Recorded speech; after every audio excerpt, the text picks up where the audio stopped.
और मेरे 94 आ गए। ऐसा ही तुम्हारे साथ भी है। तुम्हें लगता है तुम 60-70% वाले बच्चे हो जो कि तुम्हारे दिमाग में यहाँ घुसा दिया गया, जबकि ऐसा कुछ नहीं है। तुम भी वही 90 वाले हो। तुम्हारी एनर्जीज गलत डायरेक्शन में, तुम्हारी डायरेक्शन गलत, और कुछ नहीं। उस डायरेक्शन को मैं ऐसे यहाँ से पकड़ के ना इधर लेके आ जाऊंगा। ये 4 स्टेप बता रहा हूँ बस। उसका पहला स्टेप क्या है, ध्यान से सुनो, बड़े ध्यान से सुनो। तुम्हें एग्जाम से पहले इस वक्त सबसे पहला काम क्या करना है, एक चीज क्लियर रखो, तुम्हें अपने सिलेबस, जितना भी तुम्हारा सिलेबस है, सबसे पहला काम फुल सिलेबस की रिवीजन करनी है। कैसे करनी है, इसका तरीका सुनो, तरीका सुनो। अभी जितना भी समय तुम्हारे पास है, कितनी ही पढ़ाई नहीं की है, कैसे की है, कोई फर्क नहीं पड़ता। अब सीधा सा टारगेट है कि भाई सबसे पहला काम रिवीजन अच्छे से करनी है। रिवीजन कैसे होगी, उसके बहुत सारे तरीके से देखा जाए। 4 महीने चाहिए रिवीजन के लिए, 3 महीने चाहिए, 2 महीने चाहिए, तब जाके सिलेबस कंपाइल होगा। नहीं, तुम स्मार्ट हो। स्मार्ट लोग अच्छे मार्क्स स्कोर करते हैं, टॉपर बनते हैं। तुम्हें स्मार्टली अपना काम करना है। क्या रिवीजन का भी स्टाइल होता है भाई, ऐसे रिवीजन नहीं कि बस लगे हुए किताब खोल के लगे हुए, नहीं। तुम्हें रिवीजन कैसे करनी है, स्मार्टली रिवीजन करनी है। स्मार्टली कैसे करोगे भाई, सिलेबस इतना सारा पेंडिंग है, बैकलॉग बना हुआ है, कैसे उसे कंपाइल करना है, कैसे उसको रिवाइज करना है। तरीका क्या कि प्रीवियस ईयर क्वेश्चंस जो हैं उनकी रिवीजन, उनके साथ रिवीजन करना है। कि एग्जाम में पूछा क्या जाता है, सबसे पहले उसको देखो कि यार पिछले 10 साल में, पिछले 5 साल में इस चैप्टर से कितने नंबर के क्वेश्चन पूछे गए, किस टाइप के क्वेश्चन पूछे गए, ये तुम्हें लगाना है। ये होमवर्क तुम्हें करना है, किसी टीचर, ट्यूटर, एजुकेटर पे डिपेंड नहीं होना है। उनको फर्क नहीं पड़ता तुम्हारे रिजल्ट, उनको फर्क नहीं पड़ता है। हाँ, अगर तुमने उनका पेड कोर्स ले रखा है तो उन्हें फर्क पड़ेगा। और उसमें भी अगर तुमने अच्छा परफॉर्म नहीं किया, कौन तुमसे आके पूछता, कोई तुमसे नहीं पूछने वाला कि बेटा तेरे नंबर तो कम रह गए, नहीं क्या करना है, नहीं, उन्हें मतलब नहीं। वो ढूंढते टॉपर्स को, अरे 90 वाला कौन है जिसने मुझसे पढ़ाई करी थी, उसका फोटो लगाऊंगा बड़ा बड़ा। ये है सच्चाई दुनिया की, मैं तुम्हें सच बताऊं। ठीक है, तो कैसे रिवीजन करनी है, स्मार्टली रिवीजन करनी है। प्रीवियस ईयर क्वेश्चन खुद देखने पड़ेंगे मेरे भाई, तुम्हें खुद अपना रास्ता तय करना है। तो यहाँ से देख लिया, अच्छा प्रीवियस ईयर क्वेश्चन यहाँ से ज्यादा आए थे, इस चैप्टर में से इतने ही सवाल पूछे गए थे। चैप्टर तो बहुत बड़ा था, सवाल सिर्फ 2 पूछे जाते, छोड़ो ना उस चैप्टर को, तो छोड़ो उस चैप्टर को, बाद में देखना। चैप्टर छोटा था, सवाल हर बार आते थे, ज्यादा नंबर के आते थे, उसे पकड़ना। ये तरीका होता है रिवीजन करने का। ये तुम्हें करना होगा। सब्जेक्ट में और क्या, सेल्फ स्टडी। अब रिवीजन कैसे कर रहे हो तुम, सर पूरे दिन वीडियोस तो देख रहा हूं मैं, पूरे दिन क्लास ले रहा हूं, ट्यूशन जा रहा हूं, लेक्चर ले रहा हूं, पूरे बड़े महंगे मैं फीस दे रहा हूं, महंगे कोर्स खरीद रहा हूं, महंगी मैंने सैंपल पेपर खरीद के रख लिए, बस तैयारी बढ़िया चल रही है। नहीं, तुम्हारी तैयारी एकदम बढ़िया नहीं चल रही है। नहीं, बेवकूफ मत बनो। ध्यान से देखो, ध्यान से सोचो, क्या ऐसे पढ़ाई होती है एग्जाम में? क्या लेक्चर जो तुमने टीचर से लिया, वो एजुकेटर जो है, क्या वो देने जाएगा तुम्हारा एग्जाम? नहीं, तुम्हें देना है सेल्फ स्टडी। बिना देखे कितने तुम सवाल कर पा रहे हो, बिना देखे तुम्हें कितने कॉन्सेप्ट याद है, तुमने खुद के कितने नोट्स बनाए, सेल्फ प्रिपेयर्ड नोट्स कितने हैं, कितनी तुमने प्रैक्टिस की, अपने आप से पूछो कितना तुम्हें आता है। बात खत्म। कोई टीचर, कोई किताब मैटर नहीं करती। फिर अगर तुम्हें सवाल का जवाब पता है तो बस बात खत्म हो जाती। 2 ही बातें तो, या तो तुम्हें आता होगा या नहीं आता होगा, बस तीसरी तो कोई बात ही नहीं। तो तुम्हें सिर्फ सीखने से मतलब है, और खुद की सेल्फ स्टडी करने का सर तरीका नहीं पता, ये रही वीडियो मैंने दे रखा है, पूरा लेआउट दे रखा है कि ऐसे सेल्फ स्टडी करनी है। 2x पे भी देखोगे पता चल जाएगा कि कैसे सेल्फ स्टडी करनी है। सिखा दिया मैंने, एक बड़े भाई के तौर पे सिखा दिया कि सेल्फ स्टडी ऐसे होती है, वो देख लो, हो गया तुम्हारा काम। तो सेल्फ स्टडी करनी है, प्रीवियस ईयर क्वेश्चन से तुम्हें अपनी तैयारी शुरू करनी है। इस तरह से तुम्हें अपनी पूरी रिवीजन को कंपाइल करना। और रिवीजन करनी कैसे है, क्या एक बार करके छोड़ देना है? नहीं, कम से कम प्लान होना चाहिए 5 टाइम्स रिवीजन का। कितना? 5 टाइम्स रिवीजन। 5 टाइम्स का प्लान क्या है? एग्जाम से पहले कम से कम 5 बार तुम्हारी रिवीजन होनी चाहिए उस टॉपिक की। जो भी टॉपिक है उसे इतना हल्का बना दो, इतना बेकार बना दो कि रट जाए तुम्हें। बार बार सेम चीज को रिपीट करना है, बस ये कंसिस्टेंसी इज द। एग्जाम अगर 15 दिन भी है, अगर 10 दिन भी है ना, तब भी तुम्हारे पास 24 घंटे होते हैं, तब भी तुम अपने रिजल्ट में 5 से 10% का बूस्ट ला सकते हो। और ये कोई बहुत बड़ा काम नहीं है। स्मार्टली स्टडी, स्मार्टली करना क्या, एग्जाम में पूछा क्या जाता है वो पढ़ूंगा।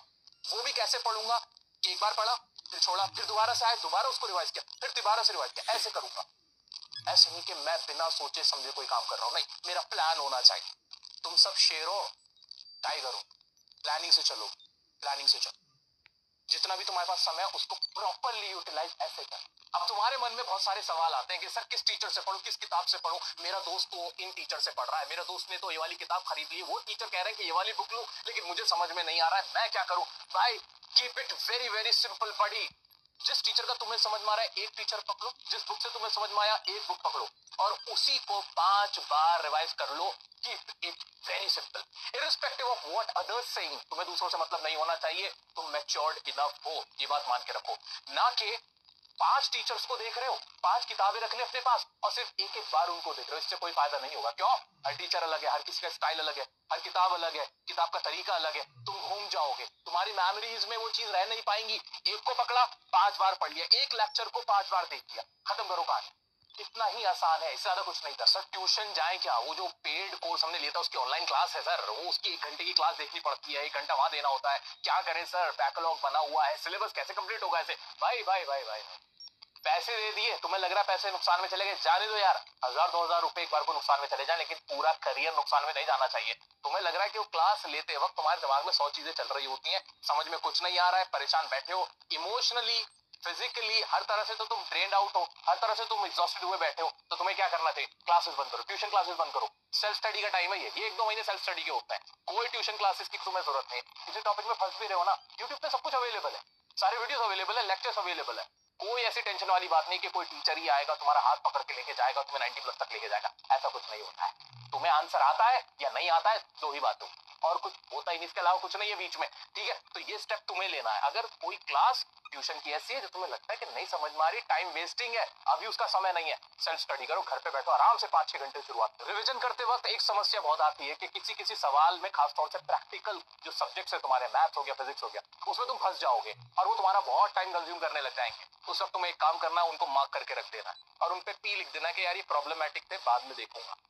और जो आसान वाले हैं, जो थोड़े एवरेज क्वेश्चन है, पहले उनको बढ़ाना है, उनको ज्यादा प्रैक्टिस करके पहले रख लेंगे, बाद में एंड में देख लेना कि अच्छा ये 5-7 ही क्वेश्चन तो थे, यही तो थे 10 क्वेश्चन, ज्यादा 10 ही तो होंगे, इससे ज्यादा कितने होंगे, उन 10 क्वेश्चन को लास्ट में बाद में देखूंगा, ताकि तुम साइकोलॉजिकली अच्छा महसूस करो। ये नहीं कि एक क्वेश्चन पे तुमने 2 घंटे लगा दिए, तुमसे सॉल्व होके नहीं दे रहा, तुम लग गए उसके पीछे, लग गए, नहीं पागलपन सवार हो गया। No no man, you are very smart, you are smart. What if that question does not come your exam? फिर क्या करोगे तुम? फिर तो फंस गए ना। इसलिए टाइम वेस्ट मत करना, याद रखना जिन भी क्वेश्चन में फंसो, लंबे क्वेश्चन हो, लगे कि यार अभी इसमें टाइम देने का टाइम नहीं है, तो उसको मार्क करके बाद के लिए रखो। हो सकता है एग्जाम में आए ना, हो सकता है चॉइस में आए, बहुत सारी चीजें हो सकती है, तो पॉजिटिव रह के तुम्हें पढ़ाई करनी है, अपना टाइम बचाना है, स्मार्टली स्टडी। तुम्हें 4 का टेबल आता है? अच्छा तुम्हें ट्विंकल ट्विंकल लिटिल स्टार वाली पोएम आती है? अच्छा इंसान के शरीर में कितनी हड्डियां होती हैं? इन सब सवालों के जवाब तुम्हें पहले से ही पता थे।